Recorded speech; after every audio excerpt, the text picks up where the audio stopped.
Let's start with the reporting that President Trump vetoed an Israeli plan to kill Iran's supreme leader. What do you make of this? Yes, well, if we look at our history, actually, from way back from Ford, Carter, Bush, there's always been an executive order that says that we are not allowed, from the United States standpoint, to assassinate political leaders, which this would fall into. So I can understand why he's taken that particular view.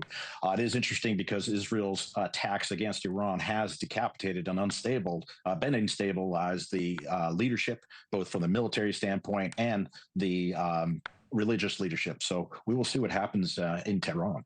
Yeah, I really appreciate that. And we know President Trump did speak at length with Russian President Vladimir Putin just yesterday. And we're tracking these reports.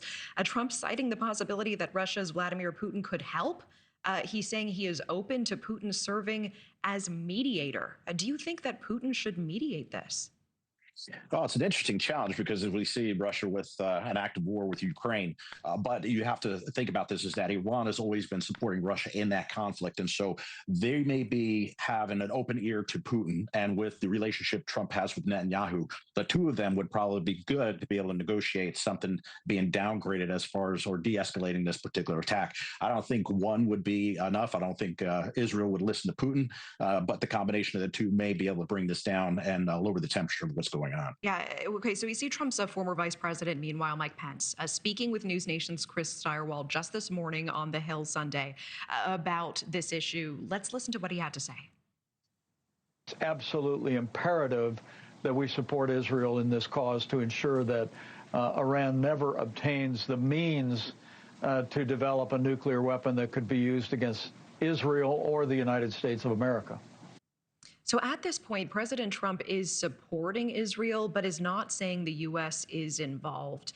What should we be reading into this? In your opinion, should we be doing more explicitly?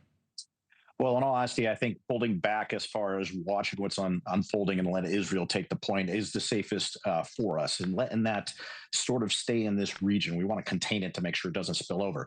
So what Israel has done on the nuclear front is really pushed Iran, not just back days, but hopefully years from getting a nuclear weapon.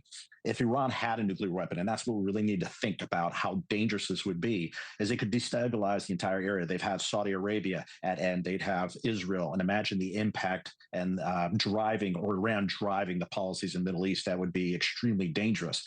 So I do believe that we have to protect our interests and our soldiers that are there, absolutely. But defending Israel as far as attacks, this may actually be a good point where Israel could defend the United States, where they're taking out missile sites that could be used against U.S. interest in the area. Yeah, that is interesting. There are the strikes that are showy that we can clearly see, but how much of this conflict is being fought in cyberspace and in the shadows? I mean, intelligence ops, sabotage, electronic warfare, et cetera. Yeah, great question. Well, I'll tell you one thing is that the Israelis, both the Mossad and all their organizations and the special forces, are able to operate within Iran the best. They've been there for years, and this plan has been in existence for many months, if not years, to target these particular political and military leaders. So the idea that that is happening in the special operations, the intelligence world, absolutely, they've shown some videos of that. But the cyber standpoint, Israel has had always an influence where they've actually destroyed some of these vessels that are creating some of these nuclear capabilities.